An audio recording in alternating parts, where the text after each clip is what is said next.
My Lords, I too would like to thank my noble friend Lord Boateng for initiating this debate and too for his passionate introduction. I don't want to repeat his excellent background to the complex and contested decolonisation process that he referred to, but as my noble friend Lord McConnell highlighted, particularly since the federal arrangements were scrapped in '72, the English-speaking Cameroonians have complained bitterly that they are politically, economically and linguistically marginalised. And of course the current period of escalating violence and displacement goes back to when lawyers protested that a piece of legislation had not been translated into English, despite the constitutional guarantees. And as the noble Lord Alton mentioned, it has been claimed by the UNHCR that because of the violence, over 26,000 refugees have fled into neighbouring Nigeria. And of course, as my noble friend Lord Boateng said, hundreds of thousands of others have been internally displaced. My Lords, the plight of refugees in Nigeria is increasingly desperate, with insufficient provision of shelter, food and water and sanitation. Could I ask the noble lady, the Minister, exactly what dialogue has taken place with Nigeria over the worsening refugee situation? Also, has the government considered any plans to resettle any English-speaking Cameroonian refugees in the United Kingdom?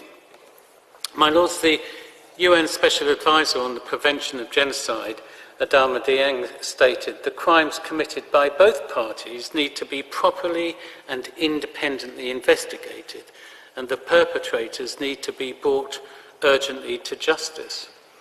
Could I ask the noble lady, the Minister, what assessment has the UK's right to protect focal point made of the situation in Cameroon?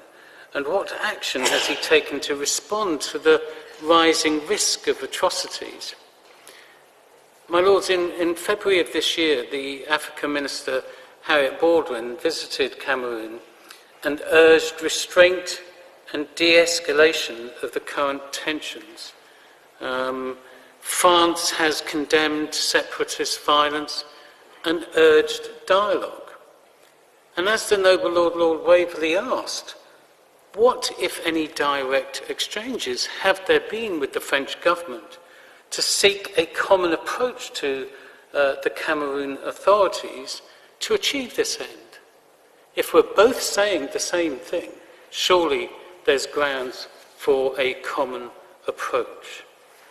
As we've heard, the Cameroon went to the polls on the 7th of October after a period of uncertainty. The Constitutional Council declared, not unsurprisingly, on the 22nd of October that President Biya had won a 7th term with 71% or nearly 72% of the vote, which could see him in power at least until he reaches the age of 92.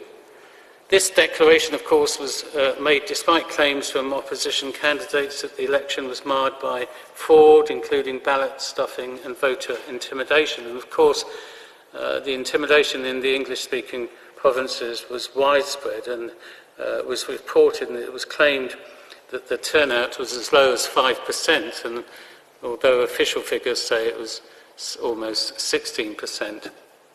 And of course, at least 18 petitions for a rerun of the election were laid before the Constitutional Council, but each have been rejected by the Council. Biya remains staunchly supported by the West, especially by France, but also the United States, which relies strongly on Cameroon in the fight against Boko Haram. The nature of the insurgency will make it difficult for the state security forces to end the violence. The scorched, as my noble friend highlighted, the scorched earth tactics on both sides only work to further alienate the population.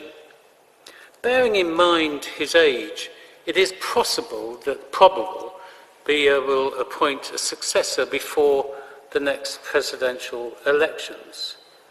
As my noble friend said, there is a need for engagement. Surely this is the time to raise with the president, raise with him what sort of legacy he leaves behind.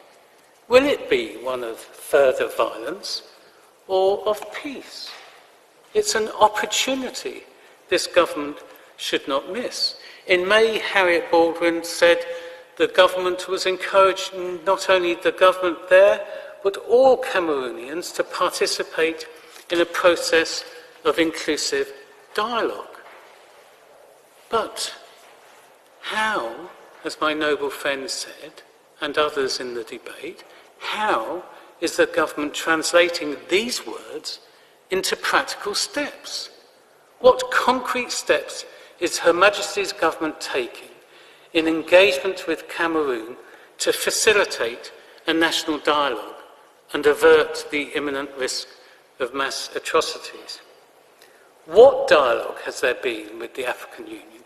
What dialogue has there been with the Commonwealth Secretariat to support initiatives like the one my noble friend mentioned in terms of the Religious Leaders Conference to take place?